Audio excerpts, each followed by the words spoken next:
The smell of jet fuel and coffee lingered in the air, mixing with the sound of rolling suitcases and boarding calls. I stood near the arrival gate, holding a bouquet of white lilies.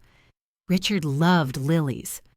42 years of marriage had taught me his small habits, how he'd look for me first thing after landing, how he always smiled when he saw flowers in my hands. That afternoon, I wore my favorite teal cardigan and pearl earrings, the ones he gave me on our 20th anniversary. I wanted to look put together, graceful. After all, he'd been away for nearly 3 weeks on what he called a business retreat. When the crowd began to spill out of Gate 14, I felt a familiar flutter in my chest. Anticipation mixed with the quiet ache of routine love. Then I saw him.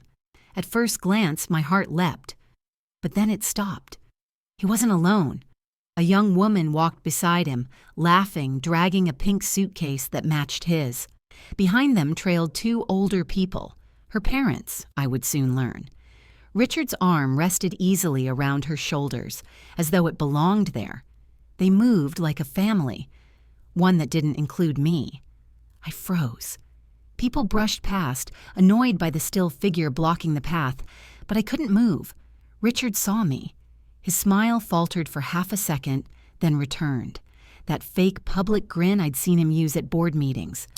He leaned toward the woman and whispered something.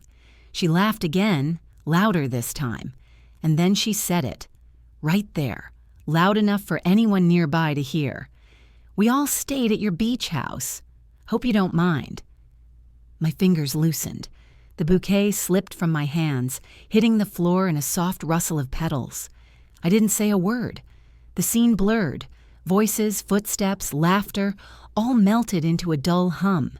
He didn't come to me, didn't explain, didn't even look sorry. He simply guided them forward past me toward the exit, like a man who had already replaced one life with another. For a moment, I just watched the lilies on the floor, white against gray tile. A little boy walked by and accidentally kicked one across the hall. It rolled, bruised and broken, under a row of plastic chairs. That was my marriage, crushed under other people's feet. I left the airport without remembering how. By the time I reached the parking lot, the sky had opened, rain soaking the asphalt. I sat inside my car, engine off, raindrops drumming on the roof like a clock marking the end of something. I should have cried. I didn't. Maybe the tears had dried years ago, little by little. Each time he called me too sensitive. Each time he canceled a dinner. Each time he forgot an anniversary. When I reached home, I realized something strange. The air felt different. His jacket was gone from the rack. Our wedding picture, the one on the mantel, was missing. In its place, a framed photograph I'd never seen before. Richard on a boat, standing beside that same young woman, her parents smiling in the background. I stood there for a long time, drenched coat dripping onto the hardwood floor, the sound of the rain fading behind closed doors. Then, without really thinking, I reached for my phone. "Carlos?" My voice was calm, steady. He was Richard's old financial advisor, a friend who'd retired 2 years ago but still kept tabs on the business. "Martha?" he said, surprised. "It's been a while." "Yes," I replied. "Too long. Tell me, Carlos, you still have a copy of our property records?" A pause, then a sigh. "I thought you'd call one day." I looked at the photo again, the strangers smiling in my place. "It's time," I said. That night I brewed tea, the kind that always helped me think, chamomile and honey. I sat at the kitchen table with a yellow notepad and wrote a list, not of groceries or errands, but of everything I'd built, and everything he could still take. The beach house, the joint accounts, the insurance policy. Every line of ink was a piece of my life, and I realized how much of it no longer belonged to me. When the list was done, I placed the pen down carefully. Outside, the rain had stopped. The air was cool, clear, forgiving. For the first time in years, the silence didn't scare me. It steadied me. I walked to the window and saw my reflection, gray curls, tired eyes, a face that had given too much. Then quietly, I said aloud to that reflection, "You gave him love, years, a home. He gave you an absence. It's time to take something back." The next morning, I drove to the beach house before sunrise. The sea was still dark. The air smelled of salt and damp wood. Standing on the porch, I remembered the day we first bought it, how we promised to grow old there, surrounded by laughter and Sunday breakfasts. Now, only echoes remained. I unlocked the door, stepped inside, and turned on the lights. The rooms looked smaller than I remembered, maybe because I was no longer seeing them through love. I took one last look around and whispered, "You'll help me start over." Then I made the call that would change everything. Carlos lists the property today. That was the day my silence ended, the day I stopped waiting for apologies that would never come, the day I decided to sell not just a house, but the illusion that it was still a home. They say marriage is built on trust, but in our house, trust looked a lot like silence. For years, I convinced myself that quiet was love, that keeping peace was better than being right. It started small, like most prisons do. A weekend was canceled due to work. A comment about how I didn't understand ambition. A growing wall of words unsaid. When we first bought the Tybee house, I thought we were building forever. We had saved for 14 years. Every paycheck, every tax refund, every extra tutoring session I took after class. I was still teaching then, English literature at a public high school in Savannah. Richard was climbing the ladder in a real estate firm. We didn't have much, but we had dreams. That little house by the ocean was supposed to be our reward. A place for sunrise coffee, for grandkids one day, for resting after decades of work. I painted the kitchen cabinets myself. He built the deck with his own hands. For 30 summers, that house smelled like grilled shrimp and sunscreen and laughter. Now it smells like betrayal. I remember the first time he made me feel small there. It was our 25th anniversary. I'd planned a dinner, candles, my best dress, Miles Davis playing softly. He came home late, eyes tired, phone buzzing with messages. When I told him I missed him, he laughed and said, "Martha, not everything's about you." Then he poured himself a drink and turned on the TV. I ate alone that night at the table I'd decorated for two. It wasn't the last time. As the years went by, I became an expert in waiting for him to notice my hair, my cooking, my loneliness, waiting for apologies that never came. I told myself he was under pressure, that men his age just forgot how to show love. I filled the silence with purpose. Community volunteering, church choir, my garden. Everyone said we were the perfect couple. I didn't correct them, because what was the point of telling the truth when the lie was easier to celebrate? After retirement, things got worse. Richard was restless. He missed the office, the phone calls, the respect. He started traveling for consulting jobs. At first, I believed him. Then I stopped asking questions, because I already knew I wouldn't like the answers. You learn to recognize patterns. The cologne that isn't yours, the tone he uses on the phone, the sudden kindness after being away. Guilt has a smell, sweet, heavy, desperate. Sometimes I'd catch him smiling at his phone, the kind of smile he hadn't given me in years. When I asked what was funny, he'd say, "Just work stuff." Work never used to make him blush. Still, I stayed, because 40 years doesn't disappear overnight, because the vows said, "For better or worse," because the church ladies said, "Men get tired, Martha, just pray for him." So I prayed, every night for strength, not for him, but for the woman I was losing inside myself. When he got sick 3 years ago, just a mild stroke, I nursed him back, fed him soup, changed his clothes, drove him to therapy. He promised he'd slow down, spend more time with me. For a while, I believed him again, until the trips returned. Business retreats. With no photos, no receipts. He came back each time more distant, more polished, more hollow. Last spring, he told me he'd be gone for 3 weeks. I packed his bag myself. I folded his shirts, slipped a note into his pocket that said, "Come home safe." He didn't even read it. The day he left, the house felt emptier than usual. I walked through the rooms, each corner holding some piece of my effort. Curtains I sewed, floors I polished, a garden he never watered. Every inch of that house carried my fingerprints. Every inch now feels like a receipt for the years I paid for his peace. People think betrayal is a single moment, a kiss, a lie, a confession. It's not.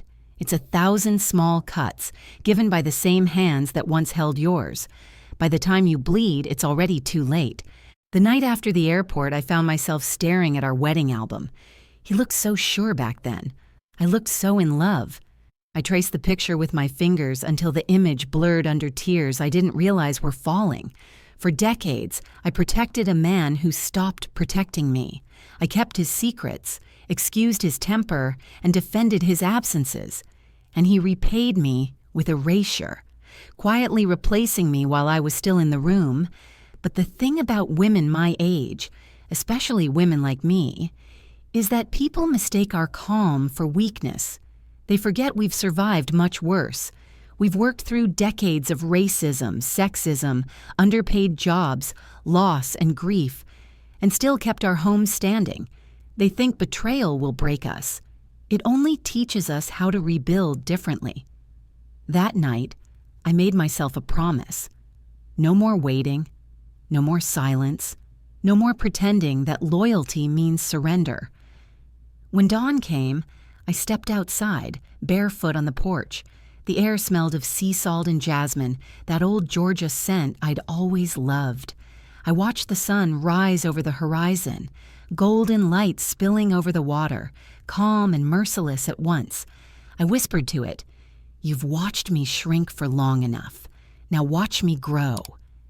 I didn't know exactly what I would do yet, but I knew this. The woman who went to the airport with lilies had died on that floor. The one who came home, she was something else. The next part of my story wouldn't be about loss. It would be about reclamation. That night, sleep refused to come. I lay in bed staring at the ceiling, listening to the hum of the air conditioner and the faraway crash of waves. The house was too quiet, too clean, like someone had taken all the noise of living out of it. I turned to the side where Richard used to sleep. The pillow was smooth, untouched, smelling faintly of detergent instead of him. That empty space beside me felt heavier than a person. I got up, wrapped my robe around me, and went to the living room. The moonlight slid through the blinds, pale and cold. I picked up a photo from the shelf, our wedding picture. I was 25, smiling wide, eyes full of the kind of faith that doesn't survive life. I held that picture for a long time before whispering, "Who were you back then, Martha?" The question didn't have an answer. It just echoed inside me. On the coffee table lay the list I had written, the assets, the accounts, the things I had to protect. Next to it sat my wedding ring, thin and worn from years of dishwater and hard work. I took it off that evening. The mark it left on my finger was pale, like a scar from another lifetime. I made myself tea and sat at the kitchen counter. The steam fogged my glasses, but I didn't wipe them. For the first time, I wanted to see the world a little blurred. Sharpness hurt too much. I thought about all the versions of myself I had been for that man. The young teacher who believed in him, the middle-aged wife who held the house together when his business failed, the woman who smiled at parties when he ignored her, the nurse who cleaned his wounds after the stroke. Each one of those versions had died quietly so he could keep feeling whole. And what did I get?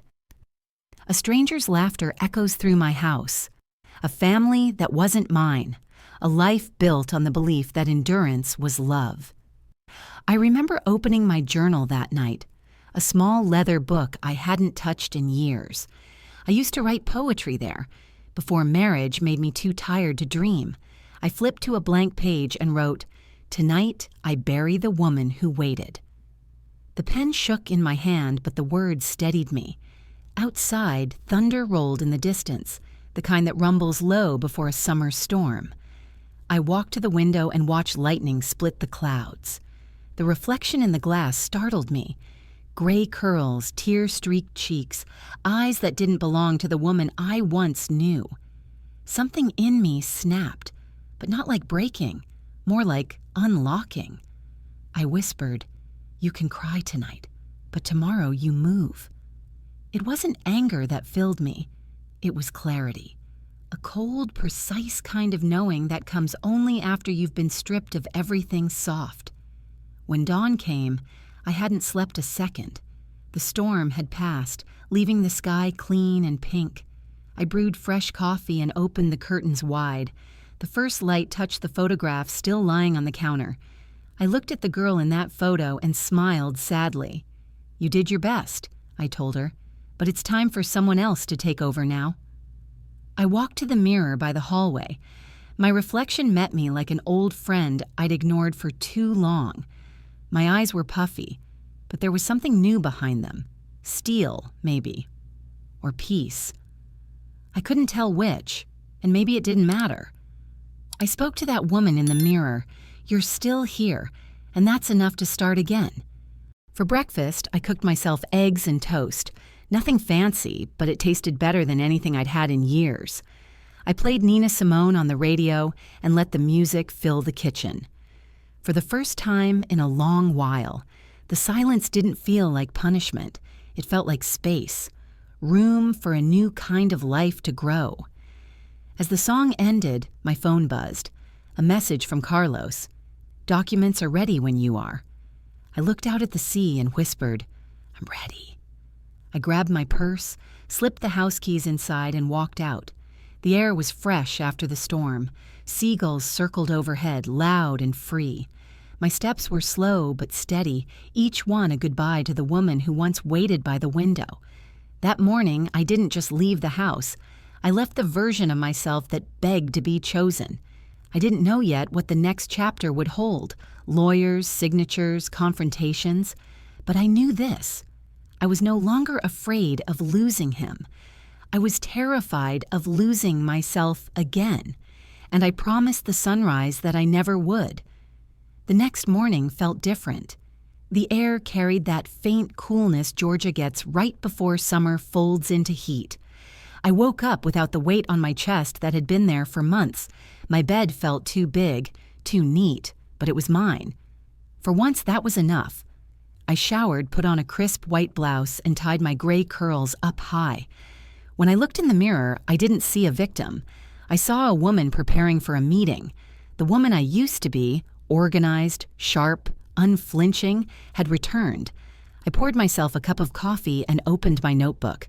The list from last night stared back at me.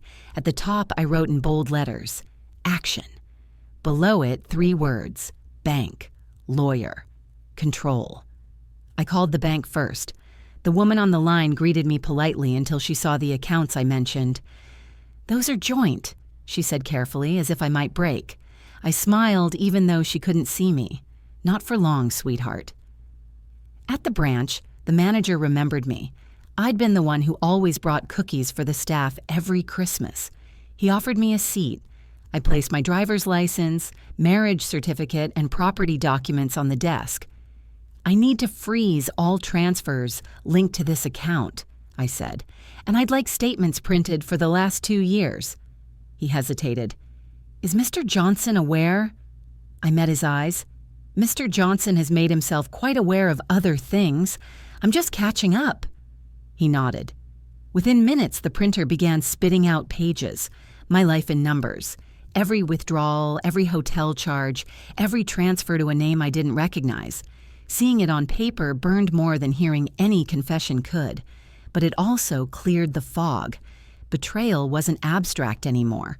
It was line item number 47, $2,960 to Elena Morales. I thanked the manager, slid the folder into my purse, and walked out into the sunlight. My hands were trembling, but not from fear, from power. Next stop was the lawyer's office. Carlos had already called ahead. His friend, Ms. Davenport, was waiting for me. Mid-50s, sharp suit, eyes that had seen too many messy divorces to be surprised by much. She extended her hand. "Mrs. Johnson, I heard you've had a change of plans." "You could say that," I replied. For 2 hours, we went through documents. I signed forms revoking shared authorizations, changing beneficiaries, and securing the house deeds under my maiden name. Every signature felt like a piece of armor being forged. When it was done, she said, "You've protected yourself, Martha. This was smart." I exhaled slowly. "No," I said. "This was necessary." Driving home, I passed the small diner where Richard and I used to have breakfast every Sunday. The blinds were half closed, but I could still see our booth near the window. The memory didn't sting this time. It just settled, like dust after a storm. Back home, I brewed a fresh pot of tea and opened the curtains wide. Sunlight filled the living room, painting everything gold.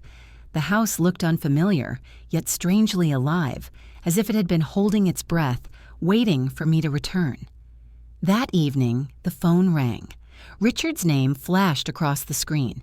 For a moment, I considered letting it go to voicemail, but something inside me wanted to hear the sound of his surprise. I picked up. "Martha?" His voice was cheerful, rehearsed. "Just landed back in town. The trip was wonderful. You'll love the people I met." I kept my tone even. "I'm sure I will." He chuckled. "Listen, I might need to use the joint account this week. A few things to settle with the—" "It's been closed," I interrupted. Silence, then a sharp breath. "What do you mean, closed?" "I mean," I said slowly, "the bank needed to adjust a few things. You'll receive new paperwork soon, independently." His voice hardened. "Are you out of your mind?" I let out a quiet laugh. "No, Richard, I finally came to my senses." He tried to argue, but I ended the call with a simple, "Take care." For a long moment, I just stood there, phone in hand, heart steady.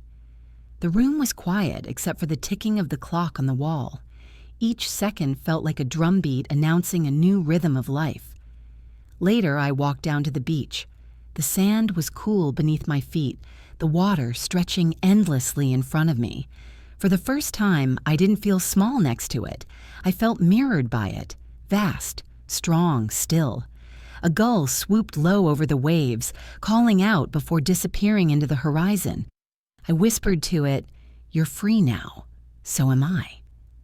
When I went back inside, I wrote in my journal, "Today I said no, not out of anger, but out of respect, for the woman who kept this home standing while everyone else took from it." And that night, for the first time in months, I slept without waking to check the clock. Because tomorrow, I wouldn't be waiting for anyone to come home. Tomorrow, the home would finally belong to me. 2 days passed before the storm hit. I knew it would. People like Richard don't handle losing control well. They mistake generosity for obligation, kindness for debt. When that illusion breaks, they scramble to rebuild it with anger. The first call came mid-morning. I was pruning the roses by the porch when my phone buzzed. Unknown number. "Mrs. Johnson," a male voice said briskly. "I'm calling from Johnson Realty. Mr. Johnson asked that we confirm the pending transfers on—" I cut him off gently. "Those transfers have been canceled." A pause, then confusion. "He didn't mention—" "I'm sure he didn't," I said and hung up. The second call came an hour later. This time it was Richard himself. "Martha," he began, his tone rehearsed and calm, "I think there's been a misunderstanding. My cards aren't working. The accounts—" "There's no misunderstanding," I said. "I made some changes." "What kind of changes?" he snapped. "The kind that protect me." His voice dropped an octave. "Protect you from what? Me?" I didn't answer. I just listened to the sound of him realizing the answer was yes. "You've lost your mind," he hissed. "You can't just freeze assets that belong to both of us." "Then take it up with my lawyer," I replied. He laughed, short, sharp, the kind meant to wound. "A lawyer? Martha, this isn't you. You're being manipulated. Is that old fool Carlos filling your head with nonsense?" I felt a slow smile spread across my face. "You'll find I'm doing just fine filling my own head." Then I ended the call. It took less than 20 minutes for the texts to start. "You can't do this. We need to talk. I'm coming over." By the time I'd finished making tea, I saw his car pull into the driveway. The tires screeched against the gravel, and for a second I thought of all the times that sound used to mean home. Not anymore. He got out of the car and slammed the door. His shirt was wrinkled, his hair uncombed. He'd never let me see him like that before. Elena stepped out behind him, sunglasses on, arms folded like she owned the world. They didn't even knock. He just burst through the door, shouting, "What the hell is wrong with you?" I stayed seated at the kitchen table, calm as a Sunday morning. "Hello, Richard," I said. "Tea?" His face flushed red. "Don't play games with me, Martha. Where's the money? Why are the accounts frozen?" "Because," I said, "I finally learned the value of my time." He scoffed. "You've never even balanced a checkbook in your life." "I learned," I replied softly. "Funny what a woman can do when she stops waiting for help." Elena took off her glasses, her voice sweet and condescending. "Mrs. Johnson, you have to understand. This isn't personal. Richard and I just have some financial plans, and we—" I turned to her. "You stayed at my house, didn't you?" She blinked. "Excuse me?" "At the beach. You told me yourself, remember? You all stayed there. Used my dishes, my sheets, my deck. Hope you enjoyed it." Her jaw tightened. "We did." I smiled thinly. "Good. Because it's for sale now." Richard's head snapped toward me. "You what?" "I listed it yesterday," I said. "Carlos handled everything. The papers are being processed." "You can't do that," he shouted. "I already did." He stepped closer, fists clenched. "You're destroying everything we built together." "No, Richard," I said, meeting his eyes. "You destroyed it. I'm just cleaning up the mess." For a long moment he stood there, chest rising and falling, eyes darting between me and the life slipping through his fingers. Elena reached for his arm, whispering something about leaving, but he yanked away. "You'll regret this," he said finally. "I already did," I answered. He turned, slamming the door so hard the frame shook. Elena followed, heels clicking against the floor, muttering under her breath. Their car roared down the road, leaving a cloud of dust behind. When the sound faded, I let out a breath I didn't know I'd been holding. My hands trembled slightly, but my pulse was steady. The quiet that followed wasn't empty. It was sacred. That night, I sat by the window with my tea, watching the lights flicker from the neighboring houses. I imagined Richard pacing in some hotel room, Elena complaining about credit cards being declined, both of them realizing for the first time what life without my steadiness felt like. A text came in around midnight. "You'll hear from my lawyer." I typed back, "So will you." Then I turned off the phone and whispered to the dark, "Let them panic. I've lived in fear long enough." The next morning, the ocean looked bluer than it had in years. I stood on the porch and watched the tide crawl in, each wave erasing footprints from the sand. For the first time, I understood that letting go isn't chaos, it's restoration. Inside, my phone buzzed again. "Carlos. Everything's moving faster than expected," he said. "The buyers are solid. You'll get the first payment by Friday." I smiled. That's perfect. By then he'll realize I meant every word. And as I hung up, I whispered, almost like a prayer, "Let him drown in the silence he left me." The days that followed felt like walking through a world rearranged. Every corner of the house looked different now that I had taken back its ownership. The air seemed clearer, the silence warmer. Still, there was something underneath the calm, a faint ache of uncertainty, the kind that comes after surviving a long storm. I spent the morning sorting papers, receipts, and insurance forms. For years, I had avoided looking too closely at the numbers. Richard handled them, and I let him. Now, as I read through each document, I saw the trail of my own invisibility written in black ink. Bills in his name, assets managed under his authority, accounts where my signature appeared only once. I wasn't angry anymore. I was awake. That afternoon, I called Carlos. "We should meet," I said. He suggested a small cafe downtown. It was quiet with old ceiling fans that turned lazily above our heads. When I arrived, he stood to greet me, his eyes kind but cautious. "You've caused quite the commotion," he said, half smiling. "I imagine so." I sat down. "He's been calling. Every hour," Carlos admitted. "He says you're unstable, that you need supervision." I laughed softly. "He's calling me crazy because I stopped financing his delusion. Typical." He slid a folder across the table. "I've been looking into his recent transactions. He's been transferring money to several names. One of them belongs to a shell company, registered under Elena's father."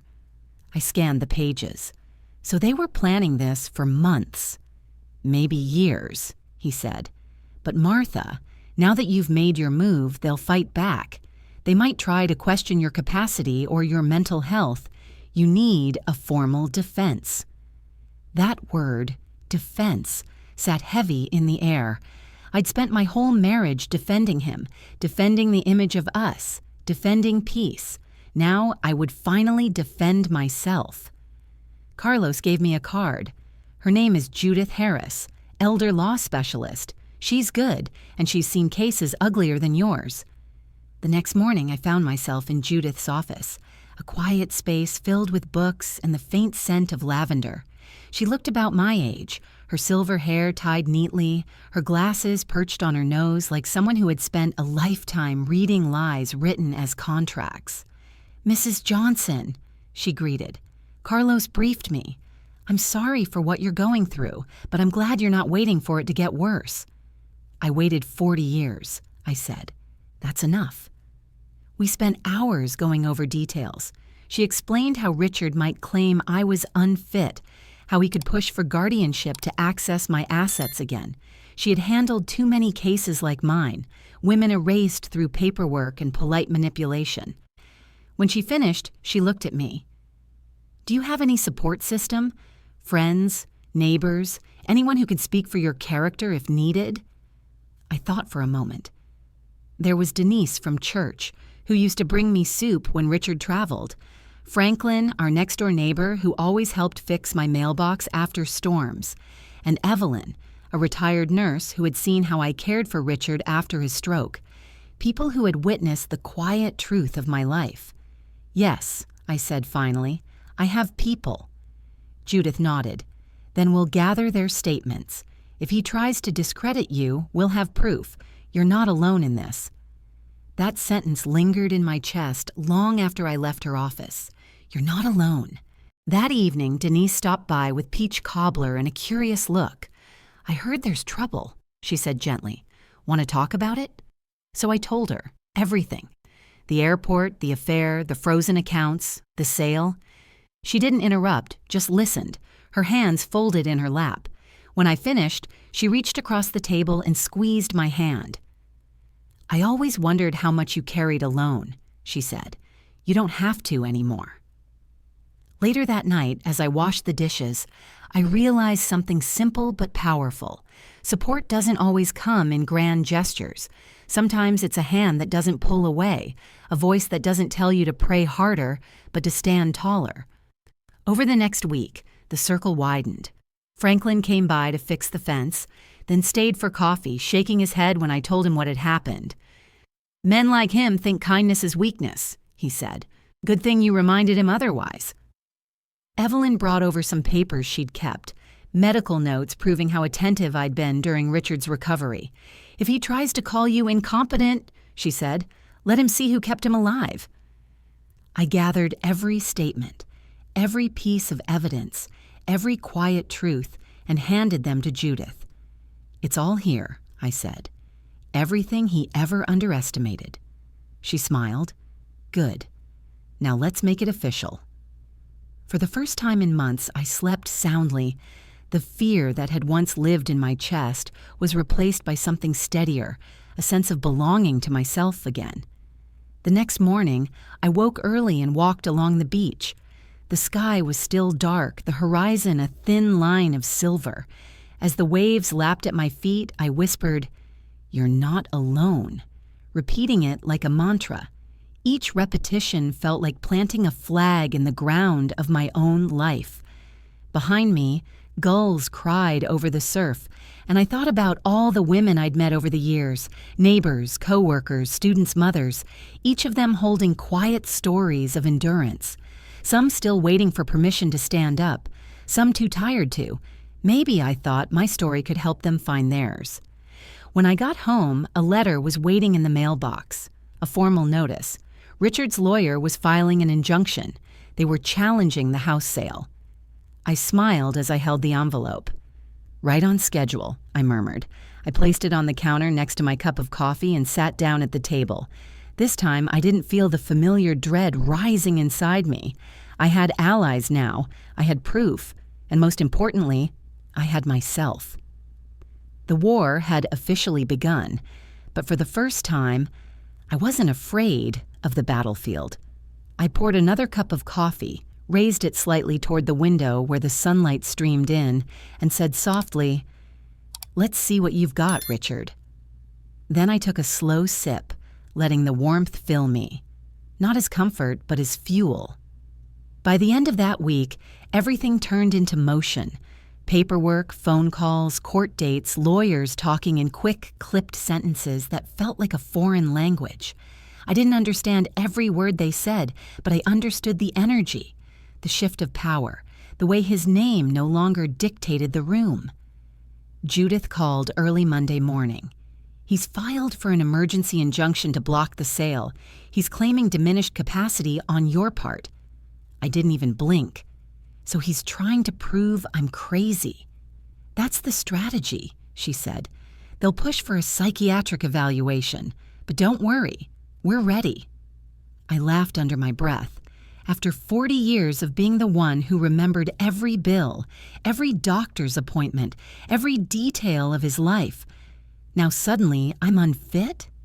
Interesting logic. Later that afternoon, Franklin stopped by with his toolbox and his usual calm. "He had 2 guys snooping around the fence earlier," he said quietly. "Said they were from the bank. I told them to leave." "Thank you," I said, and meant it. "Don't thank me," he replied. "Just don't open your door unless you know who it is." That night, I got an email from Carlos. He had attached copies of Richard's recent correspondence, angry, desperate notes to his lawyer and to the bank. In one, he wrote, "She's not well. She's being manipulated. If I can get the paperwork signed, I can protect her assets before she gives them away." The words didn't sting anymore. They sounded like noise, a man shouting at a world that no longer revolved around him. I printed the emails, added them to the growing stack on my kitchen table. My new altar of truth. The first hearing came faster than expected. The courthouse was small, beige, impersonal, a place where hundreds of lives were rearranged daily. I wore a navy suit, hair pulled back, no jewelry except my wedding ring, which I'd put on again that morning. Not out of sentiment, out of symbolism. It reminded me who I'd been and who I wasn't anymore. Richard sat at the opposite table. He looked thinner, paler. The woman beside him, Elena, was dressed in white, her expression carefully rehearsed, the picture of a concerned companion. She didn't meet my eyes. When the judge entered, everyone stood. The sound of chairs scraping against the floor echoed through the room.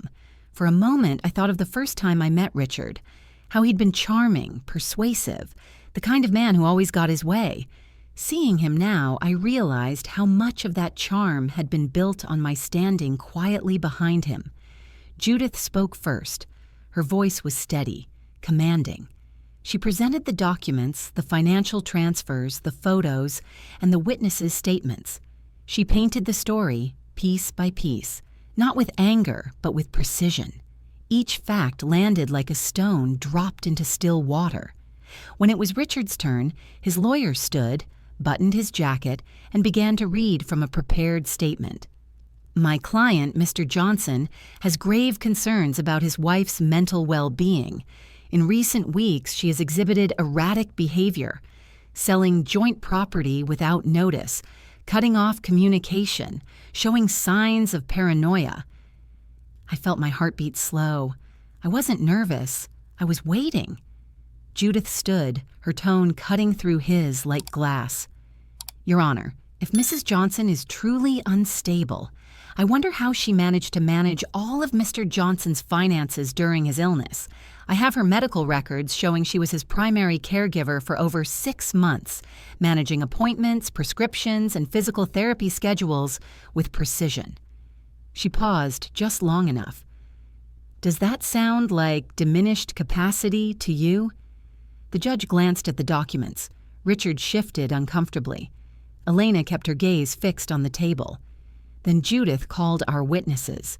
Denise spoke about the years of quiet sacrifice, Franklin about how I had run the household, and Evelyn about the medical care.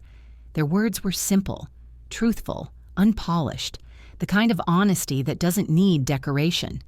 When it was my turn, I stood. My hands didn't shake. Your Honor, I said, I am 67 years old. I've paid mortgages, raised children, taught other people's children, buried friends, and cared for a husband who forgot the meaning of partnership. I am not incompetent. I am awake. I'm simply done financing my own erasure. The room was silent. The judge's eyes softened slightly before he nodded. Motion denied, he said. Mrs. Johnson retains full control of her assets. Any further disputes will go through mediation.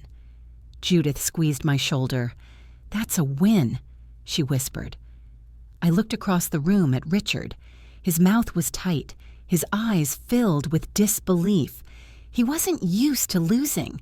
As I turned to leave, he called after me quietly, almost pleading, Martha, don't do this. We can fix it.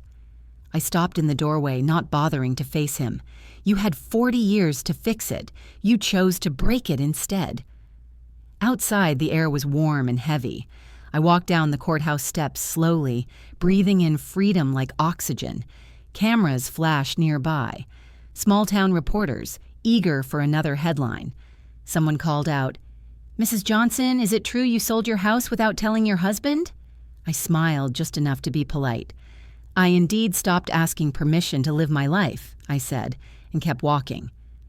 That evening, as the sun dipped into the ocean, I sat on the porch with a glass of wine. The sea breeze carried salt and promise. My phone buzzed once, a message from Judith. He's appealing the decision, but he's out of money to fight for long. I looked at the waves, endless and calm, and whispered, let him keep trying, I've got time. The next morning, I met Carlos again. He brought news that made me smile. The sale closed, he said. Funds have been transferred to your account. For a moment, I couldn't speak. Then I nodded slowly. Good. It's over. Not just over, he said. It's yours again. That night, I opened my journal and wrote, Today, the balance shifted. Not in my favor, in my truth. And somewhere out there, Richard was learning how quiet a woman can be when she no longer needs to scream to be heard. The days after the hearing moved slowly, as if time itself needed rest. For the first time in years, I woke without the dull ache of dread pressing behind my ribs. I brewed coffee, opened the windows wide, and listened to the ocean as it moved in and out with its steady rhythm. Freedom had a sound. It was the silence that stayed peaceful, not the kind that punished. Judith called to check in. He's filed an appeal, she said, but without strong evidence or steady income, it's weak. He'll run out of money before he runs out of anger. Let him, I said. Some lessons are supposed to be expensive. That week, the first installment from the house sale arrived. Seeing the balance in my account made me breathe differently, not because of the money itself. It was the validation, proof that I could build, decide, and claim things on my own name. The same afternoon, Franklin stopped by with a smile. You made the news again, he said, holding up his phone. The headline read, Retired Teacher Wins Legal Battle Against Husband's Exploitation. Below it, my photo at the courthouse steps. Standing tall, hand on the railing, eyes steady. The comments were full of women saying, "I wish I could do what she did." I didn't feel like a hero. I felt like a mirror, but not everyone saw it that way. 3 nights later, the phone rang at 2 a.m. The number was blocked. I almost ignored it, but something made me answer. "Martha," his voice was hoarse, "please, don't hang up." I said nothing. I just listened. He took a long, shaky breath. "You won. Congratulations. You sold the house. You embarrassed me. You took everything." I kept quiet. "You think this makes you strong?" he continued, voice cracking. "You've destroyed me." "No, Richard," I said softly. "You did that yourself." He cursed, shouted something incoherent, then the line went dead. I stared at the dark screen for a long time, then placed the phone face down. My hands didn't tremble this time. I'd learned not to carry his chaos anymore. The next morning, Carlos called. "He tried to withdraw from an old account," he said. "It bounced. He's broke." I nodded slowly. "He'll find a way to survive. He always does." Carlos hesitated. "Are you sorry?" "I'm sad," I said, "but not sorry." Over the next few weeks, word spread quickly in our small town. People whispered when they saw him at the diner, sitting alone. Elena stopped showing up with him. Apparently, her family investment had vanished when his accounts did. I heard she moved back in with her parents. Sometimes when I drove past that diner, I saw him through the window. Shoulders slumped, eyes fixed on nothing. I never went inside. Pity wasn't part of my healing. Instead, I started attending community meetings at the local center, mostly women my age. Some came with quiet tears, others with bruised confidence. We talked about financial independence, legal safety, and the small ways people like us could protect what we'd built. I didn't give speeches. I just shared pieces of my story when asked. The room would go quiet, heads nodding, as if they all recognized a piece of themselves in my words. One evening, Denise said, "You should make this official, a foundation maybe." The idea took root. By the end of the month, with Judith's help, I registered the Silver Women's Fund. We offered workshops for older women, how to read a contract, how to open a personal account, and how to say no without guilt. Each session felt like unlearning decades of silence. The local paper did a feature on us, From Betrayal to Empowerment, Martha Johnson's Second Act. I posed reluctantly for the photo, sitting in the garden, sunlight on my shoulders. They wanted me to smile widely, but I didn't. I just looked into the camera calmly because dignity doesn't need a grin. That night, alone in my house, I lit a candle and looked around. Everything was simple now. A few framed photos, the smell of lavender, the hum of the refrigerator. My piece didn't need to be loud. I poured a glass of wine and walked out to the porch. The horizon glowed with the last traces of sunset. Somewhere out there, Richard was learning how to live without me, how to face the echo of the space he'd emptied himself. I didn't wish him harm. I just hoped he'd sit long enough with the silence to recognize what it cost him. I thought about the woman I'd been when all this began, the one holding lilies at the airport, trembling as they fell. She would never have believed this ending. She would never have believed she could survive betrayal and come out stronger, not colder. But here I was, alive in a way I hadn't been for decades. I took a slow sip of wine and whispered to the sea, "You can rebuild anything once you stop asking for permission." The waves answered in their endless rhythm, like applause from the earth itself. That night, I wrote one last line in my journal before closing it for good. Freedom isn't loud. It's the quiet that stays after the storm is gone. And with that, I blew out the candle and let the darkness settle.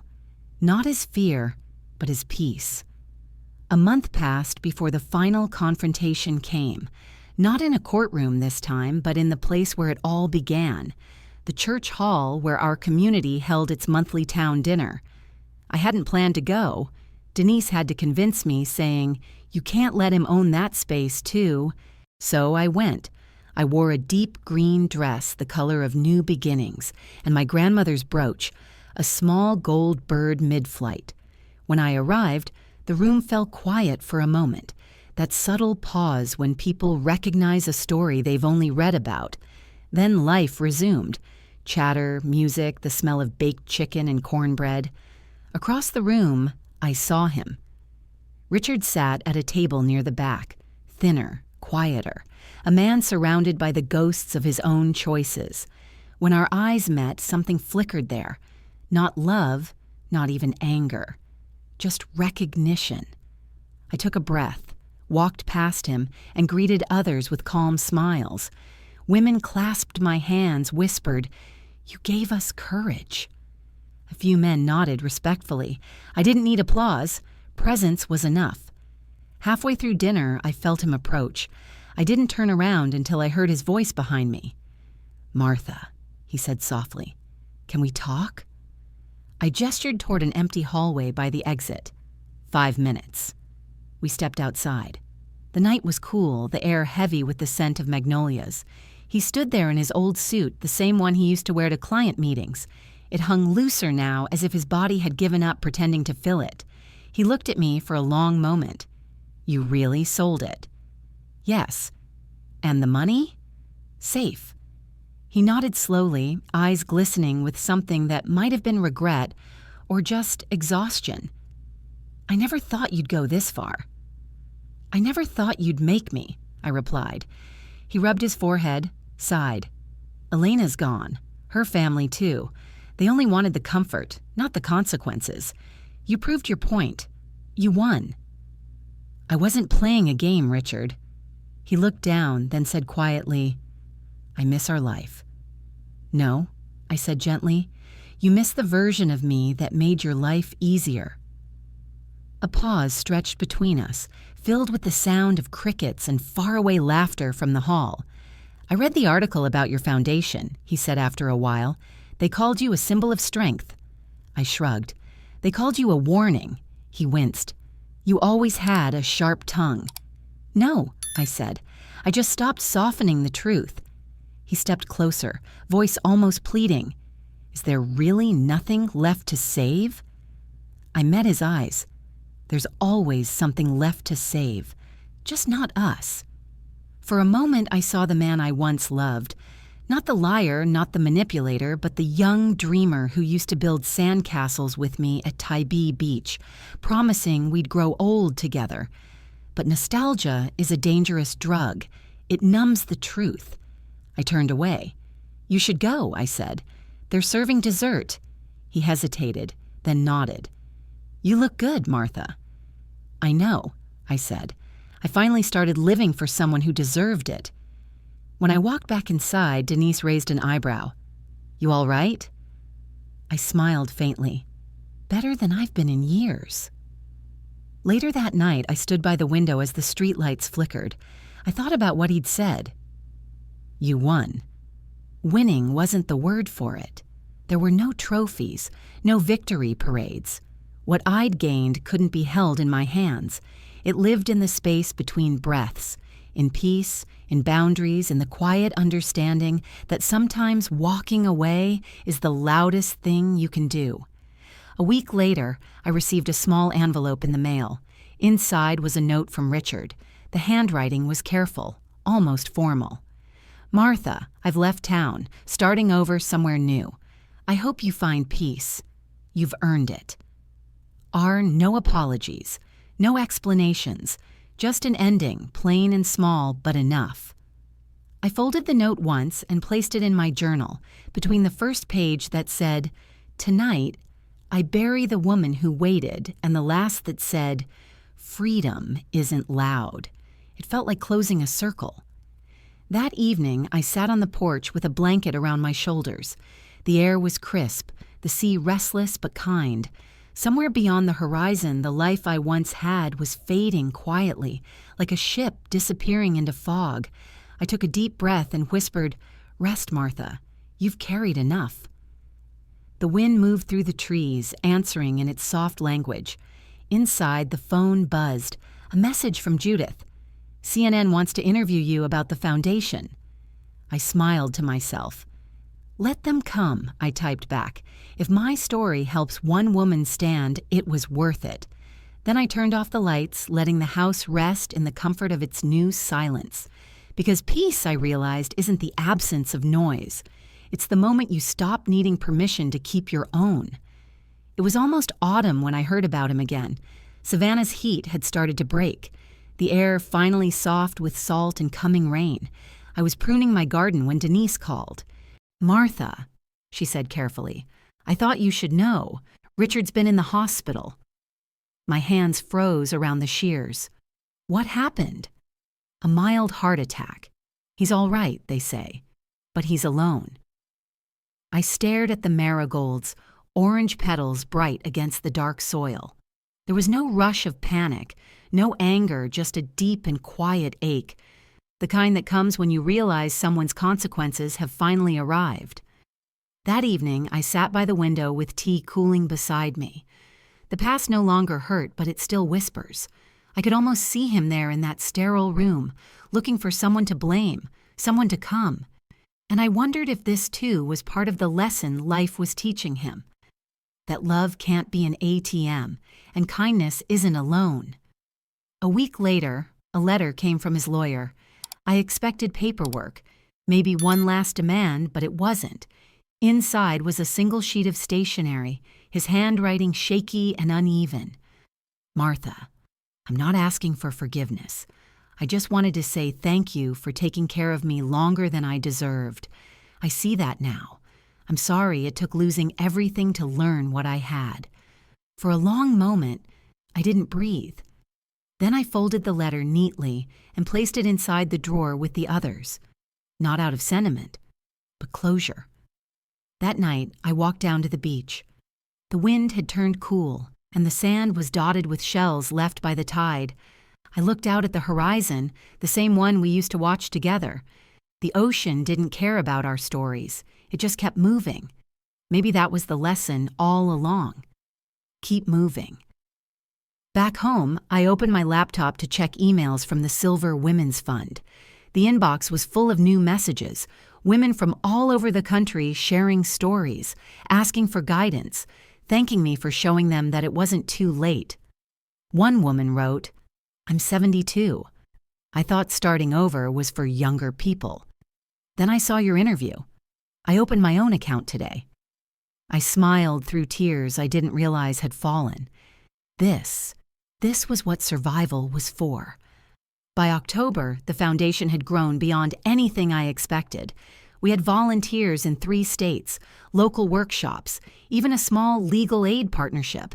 I spent most days mentoring women, helping them organize their finances, build confidence, and speak up. Some cried, some laughed, all carried that same quiet fire. Every now and then I caught my reflection in the window, the gray hair, the lines etched deep from years of silence and endurance. And I felt something close to pride. I had become the woman I once needed. One afternoon, a young reporter came to interview me for a national feature. She couldn't have been more than 25, nervous but bright-eyed. "Mrs. Johnson," she asked, "if you could say one thing to your younger self, what would it be?" I thought about it, then said, "Stop apologizing for the space you take up. One day that space will save you." She smiled, scribbling in her notebook. "And what would you say to women watching your story?" "That strength doesn't come from not breaking," I said. "It comes from rebuilding with your own hands, even when no one claps." After she left, I sat in the quiet for a long time. The house smelled of cinnamon and paper, the scent of peace. A few weeks later, I received a small box in the mail with no return address. Inside was a key. I recognized it immediately, the key to the Tybee house. A note came with it, unsigned but unnecessary. It should always have been yours. "I'm sorry." I held it for a long time. Then I drove down to the beach. The house was empty, stripped of furniture, the paint chipped by salt air. I unlocked the door and stepped inside. The light poured through the dusty windows, falling across the old wooden floor where we once danced. I didn't feel grief. I felt release. I walked through every room, touching walls, opening windows, letting the air rush in like a cleansing breath. Then I left the key on the counter and closed the door behind me. Outside, the wind picked up, pulling my scarf loose. I let it fly. When I got back home that evening, I poured a glass of wine and sat on the porch. The stars were out, quiet and kind. I thought of everything that had happened: betrayal, loss, victory, forgiveness, and realized they were all just different names for freedom. Somewhere inside me, the old Martha whispered, "You made it." And for the first time, I whispered back, "Yes, we did." I raised my glass to the night sky. "To the women who rebuild," I said softly, "to the women who learn that walking away isn't failure, it's flight." The waves kept their rhythm. The world kept turning, and for the first time in my life, I didn't feel like a chapter in someone else's story. I was the author. The next spring bloomed early. The air in Savannah smelled of honeysuckle and the first rain, and the mornings came soft and golden through my kitchen window. The house, my house, felt different now. The walls didn't carry echoes anymore. They carried light. I'd started each day the same way, with coffee, jazz, and quiet. I no longer checked my phone for messages from lawyers or reporters. The noise had finally stopped. The stillness that once scared me had become my favorite sound. The Silver Women's Fund had grown faster than I could have imagined. We now had a team: 3 retired teachers, 1 former bank manager, and a young social worker named Leah, who reminded me of myself at 25, hopeful, stubborn, ready to save the world. We held workshops every Wednesday in the church basement. Women came from nearby towns carrying folders full of unpaid bills, stories of sons who'd stolen their pensions, husbands who'd hidden accounts, and partners who called them crazy for asking questions. Each week they left a little lighter. I never lectured. I told stories. Stories heal better than rules. One afternoon after class, a woman stayed behind. She was tall, maybe 50, with tired eyes but a proud posture. "I left him," she said quietly. "He said I wouldn't survive without him. I opened my own account yesterday." I smiled. "And how do you feel?" She thought for a moment. "Terrified," she said, "but free." I nodded. "That's the right kind of fear. It means you're growing." After she left, I sat alone in the empty hall, the echo of her words still hanging in the air. Terrified but free. That's what rebirth feels like, I thought. That evening, Leah came by my office with a stack of papers. "You've been nominated," she said. "For what?" "The Savannah Civic Award for Community Leadership." I laughed. "I didn't lead anyone, I just refused to stay quiet." "Exactly," she said. "And that's why they noticed." When the ceremony came a month later, I wore a simple navy dress and a silver bracelet, the only piece of jewelry I'd ever bought for myself. As I stepped onto the stage, the applause felt like waves hitting the shore, steady, not wild, but real. The mayor handed me the plaque. "Mrs. Johnson," he said, "your story has inspired countless women to reclaim their lives. You've reminded us all that dignity has no expiration date." I looked out at the audience, faces of women I'd met, helped, cried with. "I don't think I taught anyone anything new," I said into the microphone. "I just told the truth out loud." The room went quiet. I spent 40 years thinking love meant endurance. Now I know love means respect, and that includes the respect you owe yourself. Afterward, people lined up to shake my hand, but I slipped away early. Awards were nice, but peace was better. That night, I drove to Tybee Beach for the first time in months. The air was cool and smelled of salt and pine. I parked near the shore and walked barefoot along the sand. The old house was gone now, sold to a young couple who'd painted it blue. Through the windows, I could see laughter, movement, life. It didn't hurt anymore. It felt right. I sat on a piece of driftwood and watched the tide crawl in. A small girl chased a kite nearby, her laughter carried by the wind. I thought of the woman I used to be, the one who stood in that same spot waiting for someone else to make her happy. She'd waited too long, but she'd learned eventually that joy doesn't arrive. You build it, one choice at a time. I whispered to the sea, I'm finally home. The sun began to sink, turning the water into liquid gold. I pulled my cardigan tight and smiled. Somewhere behind me, my phone buzzed. A message from Judith. A producer from New York wants to adapt your story for a documentary. You in? I stared at the message for a moment, then typed back, only if it helps another woman walk out that door faster than I did. On the drive back, I hummed along to Nina Simone, her voice rich and defiant. It's a new dawn, it's a new day. The lyrics felt like prophecy. When I reached home, I placed the award on a small shelf next to a framed note that read, Stop waiting for permission. The plaque gleamed under the lamplight, but it wasn't the award that made me smile. It was the quiet certainty that tomorrow, no one could take this piece from me. Before bed, I opened my journal one last time. On a blank page, I wrote, Rebirth doesn't look like fire. It looks like sunrise. I didn't win back my husband. I won back my life. I closed the book gently, blew out the candle, and whispered, Good night, old life. Outside, the waves kept their rhythm, endless and sure. Somewhere between the crash of water and the hush of wind, I heard the faintest echo of my own laughter, steady, soft, and free. And for the first time, it didn't sound like survival. It sounded like joy. Morning sunlight stretched across my living room, slow and golden. I sat by the window with my coffee, watching the world outside wake up. Joggers passing by, a boy riding his bike to school, the neighbor's dog chasing the same bird it never caught. Ordinary life. Peaceful life. There was a time when I thought I'd never have one again, but here I was breathing in quiet without apology. The interview request from New York came again that week, this time with a letter. Your story has changed how people talk about financial abuse among seniors, it said. You've become a symbol of resilience. I didn't feel like a symbol. I felt human, flawed, forgiven, still healing. But maybe that was the point. Survival isn't perfection. It's persistence. That Sunday, I stood in front of a small group of women at the community center. They'd asked me to give a talk, not about money, but about life after betrayal.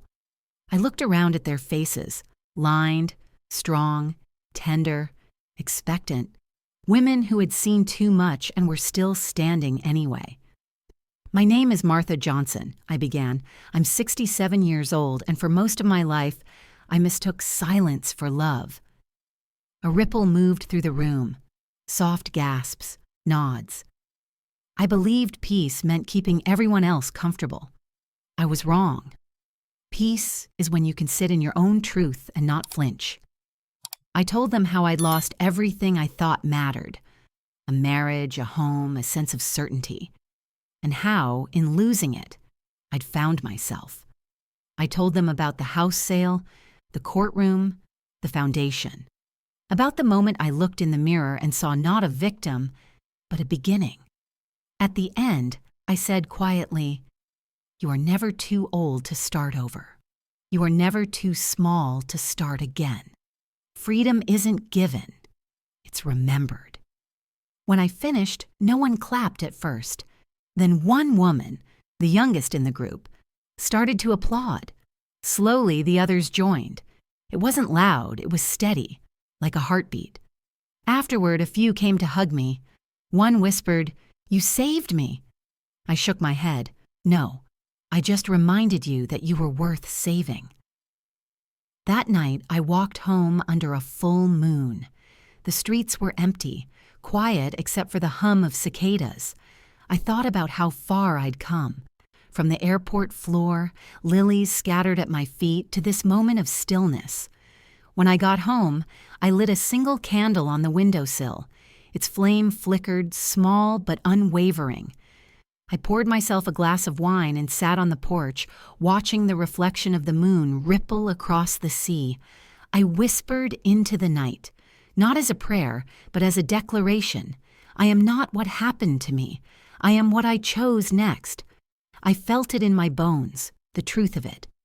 All those years, I thought freedom came when someone finally apologized, or when justice arrived, stamped and signed. But freedom was quieter than that. It came when I stopped waiting for closure from the person who broke me and gave it to myself. I picked up my journal for the last time. On the final page, I wrote, "At 67, I learned that silence feeds betrayal. Speaking up doesn't make you cruel. It makes you whole. Love is not endurance. It's respect. And peace is not something you find. It's something you decide to keep." I closed the book, placed it on the shelf beside the candle, and smiled. Outside, the tide rolled in, slow, patient, eternal. Somewhere between its rise and fall, I realized that my story wasn't ending. It was continuing quietly in every woman who decided to choose herself. I raised my glass one last time to the sea. To the women who stopped apologizing, I said. To the women who sold the house, closed the door, and opened their lives again. The candle burned low, the waves whispered back, and the night, vast, forgiving, alive, held me in its arms like an old friend. And when I finally went to bed, I didn't dream of what was lost. I dreamed of what was free,